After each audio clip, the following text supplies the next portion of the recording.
जय गुरु जी दोस्तों, एक बार फिर आपका अपना प्रिय आरजे आदि आदि कश्यप मुंबई मानुस और आपके लिए लेकर आया आपका मनपसंद प्रोग्राम पॉजिटिव कर्मा। दोस्तों, बहुत अच्छा लगता है जब आप मेरे प्रोग्राम सुनते हैं और अपनी राय भी भेजते हैं, और इसी तरह से आप अपनी राय भेजते रहिएगा। जरूरी नहीं है कि हर इंसान परफेक्ट होता है, लेकिन उसको परफेक्ट बनाने में उसके जो साथ में लोग होते हैं उनका बहुत योगदान होता है। और मैं चाहता हूं कि आप मुझे समय समय पर अपने सुझाव भेजते रहिएगा। जहां पर भी कोई त्रुटि होती है उसके लिए माफ़ी चाहता हूं, और जहां पर कोई सुधार हो सकता है उसके लिए मैं हमेशा आपके सुझावों का स्वागत करूंगा। आरजे आदि आदि कश्यप मुंबई मानुस। दोस्तों, सुख और दुख दोनों में कोई ज्यादा भेद नहीं होता है। जिसे मन से स्वीकारें वो सुख है, और जिसे नहीं स्वीकारते हैं वो दुख होता है। यानी कि अगर आप सुखी रहना चाहते हैं तो किसी भी इसको आप मन से स्वीकार कर सकते हैं, और अगर आप मन से किसी को स्वीकार नहीं करते हैं, आप दुखी होते हैं, तो फिर इसका मतलब कि शायद वो आपके लायक ही नहीं है। दोस्तों, ये है आपका अपना प्रिय आरजे आदि आदि कश्यप मुंबई मानुस आपके लिए लेकर आया ये जो प्रोग्राम है, इसका नाम है पॉजिटिव कर्मा। और ये सारा खेल होता है ये दोस्तों हमारी स्वीकृति और अस्वीकृति का ही होता है।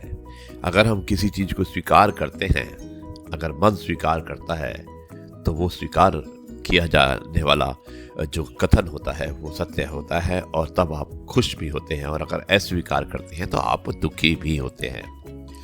दोस्तों, आरजे आदि विशेष कुछ अलग हो जाए, इसमें मैं आपको एक बहुत ही सुंदर सी कहानी, दिल को छू जाने वाली कहानी सुनाना चाहता हूँ। और एक बार फिर से शारदा अग्रवाल को धन्यवाद करना चाहता हूँ जिन्होंने इस कहानी को भेजा है। और बहुत ही अच्छी कहानी है जिसका शीर्षक है भंडारा। आपको अवश्य पसंद आएगी। शुरुआत करता हूँ इस कार्यक्रम की। इस कहानी की कुछ इस प्रकार। एक बार 5-6 साल का मासूम सा बच्चा अपनी छोटी बहन को लेकर गुरुद्वारे के एक तरफ के कोने में बैठा हुआ हाथ जोड़कर भगवान से ना जाने क्या मांग रहा था। कपड़े में मैल लगा हुआ था, मगर निहायत साफ। उसके नन्हे नन्हे से गाल आंसुओं से भीग चुके थे। बहुत सारे लोग उसकी तरफ आकर्षित तो थे, पर वो बिल्कुल अनजान अपने भगवान से बातों में लगा हुआ था। जैसे ही वो उठा, एक अजनबी ने बढ़कर उसका नन्हा सा हाथ पकड़ लिया और पूछा, क्या मांगा तुमने भगवान से? उसने कहा, मेरे पापा मर गए हैं, उनके लिए स्वर्ग मांगा है।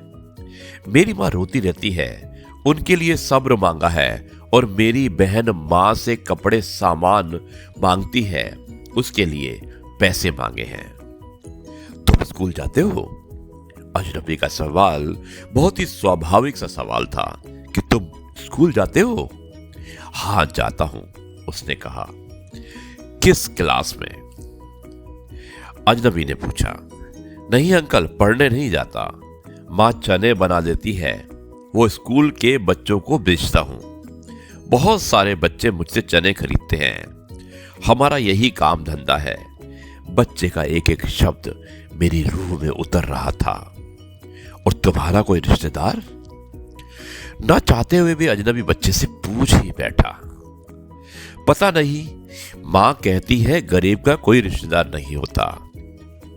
और मां झूठ नहीं बोलती। पर अंकल, मुझे लगता है कि मेरी मां कभी कभी झूठ बोलती है। जब हम खाना बनाते हैं और खाना खाते हैं तो हमें देखती रहती है। और जब मैं कहता हूं, मां तुम भी खाना खा लो, तो कहती है मैंने तो खा लिया।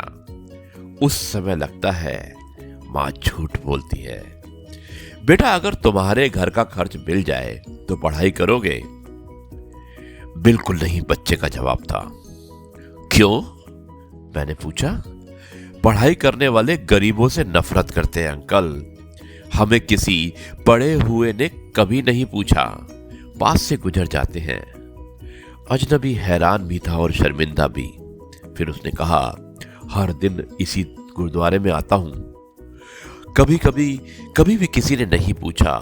यहां सब आने वाले मेरे पिताजी को जानते थे, मगर हमें कोई नहीं जानता। और बच्चा जोर जोर से रोने लगा। अंकल, जब बाप मर जाता है तो सब अजनबी क्यों हो जाते हैं? मेरे पास इसका कोई जवाब नहीं था। ऐसे कितने मासूम होंगे जो हसरतों से कायल हैं। बस एक कोशिश कीजिए और अपने आसपास ऐसे जरूरतमंद यतीमों, बेसहारों को ढूंढिए और उनकी मदद कीजिए। मंदिर, मस्जिद, गुरुद्वारे में सीमेंट या अन्न की बोरी देने से पहले अपने आसपास किसी गरीब को देख लेना। शायद उसको आटे की बोरी में ऐसा देवता इंसान मिल जाए, कहीं ऐसे बच्चों को अपना भगवान मिल जाए। कुछ समय के लिए गरीब बेसहारा की आंख में आंख डालकर देखें, आपको क्या महसूस होता है। दोस्तों, फोटो या वीडियो भेजने की जगह अगर ये मैसेज आप अपने ग्रुप में भेजते हैं, ये एपिसोड आप अपने ग्रुप में भेजते हैं, तो स्वयं में और समाज में बदलाव लाने का प्रयास हो सकता है। अगर आप में से अगर कोई भी हो सके जो भी मेरी इस एपिसोड को सुन रहा है और जिससे भगवान जी भी आपका ख्याल रखें, ऐसी हमारी मनोकामना पूर्ण करें आपका और सिर्फ आपका आरजे आदि। दोस्तों, मुझे उम्मीद है कि आपको ये कहानी अवश्य पसंद आई होगी और बहुत ही अच्छी कहानी थी भंडारा। अब मैं इस कार्यक्रम को यहीं पर समाप्त करता हूँ और कल आपसे एक बार फिर मुलाकात होगी कुछ नई बातों के साथ। तब तक के लिए कहता हूँ नमस्कार, जय हिंद, जय गुरु जी, शुक्राना गुरु जी।